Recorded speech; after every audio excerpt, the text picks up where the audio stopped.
आज एलआयटी साठी ऐतिहासिक असा दिवस आहे। शिक्षण क्षेत्रासाठी एक मोठी क्रांतीचा दिवस म्हणावा लागेल।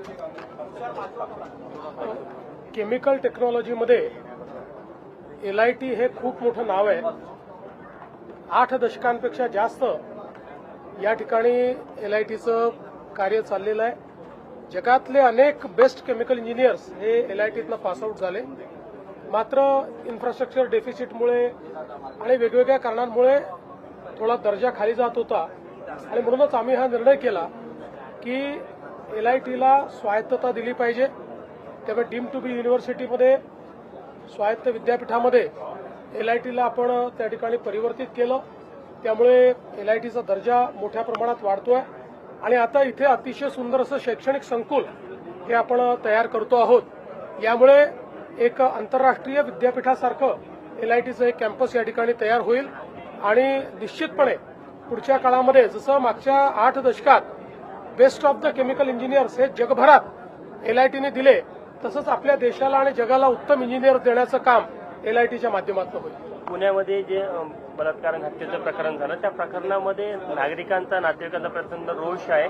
त्यांची अशी मागणी होती की तुम्ही तिथे भेटीला यावं। मी काल स्वतः पीडितेच्या वडिलांशी 2 वेळा बोललो। मी त्यांना हे समजावून सांगितलं की आपल्याला नराधमाला मृत्यूदंडाची शिक्षा करून घ्यायची आहे। त्याकरता वेळेत चार्जशीट दाखल होणं आणि केस चालणं याकरता आम्ही माननीय हायकोर्टाच्या माध्यमातून सगळ्या गोष्टीला फास्ट ट्रॅकवर नेतो आहोत। रेकॉर्ड वेळेत काम करण्याचा आमचा या संदर्भातला प्रयत्न आहे। लोकशाहीमध्ये आपल्याला सगळ्यांनाच असं वाटतं की अशा नराधमाला भर चौकामध्ये फाशी दिली पाहिजे, पण ती लोकशाहीत करता येत नाही। लोकशाही कायद्याने चालते, पण कोणाला कायद्याचा दुरुपयोग करता येऊ नये या दृष्टीनं कुठलाही लूपहोल न ठेवता या नराधमाला यमसदनी कसं पाठवायचं, त्याला मृत्यूदंडाची शिक्षा कशी होईल, अशा प्रकारचा संपूर्ण प्रयत्न हा राज्य शासनाच्या वतीनं त्या ठिकाणी केला जाईल। न्यायालयातनं हे प्रकरण वेगानं मार्गी लावलं जाईल। तशा संदर्भातलं एक लेखी पत्र देखील आम्ही पीडितेच्या कुटुंबाला दिलेलं आहे। घटना गंभीर आहे, रोष देखील साहजिक आहे। नागरिकांचा रोष असणं काही हे चुकीचं नाहीये। मला असं वाटतं एवढंच आहे की त्या ठिकाणी काही लोक हे त्याही परिस्थितीचा फायदा घेऊन काही वेगळ्या पद्धतीचं वळण लावण्याचा प्रयत्न करत होते, पण मी मुलीच्या वडिलांचे आभार मानतो की त्यांनी ती परिस्थिती समजून घेतली आणि सीपींशी चर्चा केल्यानंतर त्यांनी हा निर्णय केला की आम्ही हे कॉल ऑफ करू। दुर्दैवाने काही लोक त्यांनाही जाऊ देत नव्हते, त्यांनाही अडवायचा प्रयत्न करत होते। ते लोकही कोणात हे लक्षात आलेलं आहे, पण ठीक आहे, आता त्याच्याबद्दल फार काही आपल्याला करायचं नाहीये। मात्र मुलीच्या वडिलांनी जो काही त्या ठिकाणी ती भूमिका घेतली त्याबद्दल आम्ही त्यांचे आभारी आहोत आणि या कुटुंबाच्या पाठीशी आम्ही ताकदीने या प्रकरणातील जो आरोपी आहे त्याच्यावर 2019 मध्ये देखील एक गुन्हा दाखल झाला, मात्र पुराव्याअभावी त्याची म्हणूनच आता त्याचे जुने गुन्हे देखील काय आहेत हे शोधून काढले जातील।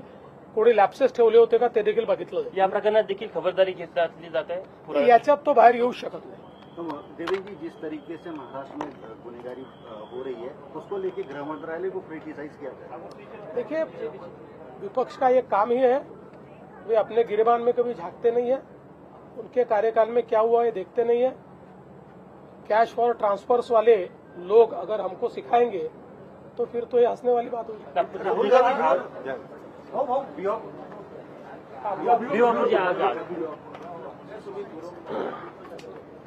भिवापूरमध्ये एका गावाला आग लागली, त्यामुळे जवळपास 30 घरं जणू राख झालेले आहेत। त्यांना तत्काळ मदतीची गरज आहे। अतिशय दुःखद अशा प्रकारची परिस्थिती आहे।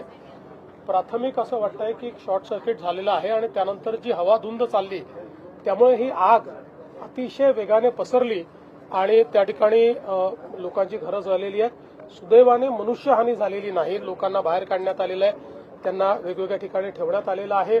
काही बकऱ्या किंवा जनावरांचा त्या ठिकाणी मृत्यू झालेला आहे। प्रशासन रात्री पण पूर्ण वेळ त्या ठिकाणी वेळेवर उपस्थित होतं। प्रशासनाने त्यात उत्तम काम केलेलं आहे। पालकमंत्री बावनकुळे साहेब हे स्वतः लक्ष ठेवून होते, ते स्वतः आता त्या ठिकाणी चाललेले आहेत आणि मग त्यांच्या रिपोर्टच्या अनुसार या लोकांचं पुनर्वसन करण्याच्या संदर्भात सरकार पुढाकार घेईल. राहुल गांधी ने ऐसा कहा है, भाजपा के जो गुजरात के प्रदेश अध्यक्ष है उन्होंने एक टिप्पणी की है महिला सांसद के ऊपर कांग्रेस के, तो उसके बाद राहुल गांधी ने कहा है कि यही इनका नारीपन है. देखिए, राहुल गांधी को इस संदर्भ में बोलने का कोई अधिकार नहीं है. ये ऐसी पार्टी है जिसने देश के इतिहास में पहली बार भारत की महिलाओं को लोकसभा और विधानसभा में प्रतिनिधित्व मिल रहा था, उसको संख्या बल के भरोसे परास्त करने का काम राहुल गांधी ने किया है. देश के सुधारों के इतिहासों में सबसे प्रतिगामी अगर कोई निर्णय है तो राहुल गांधी का ये निर्णय है.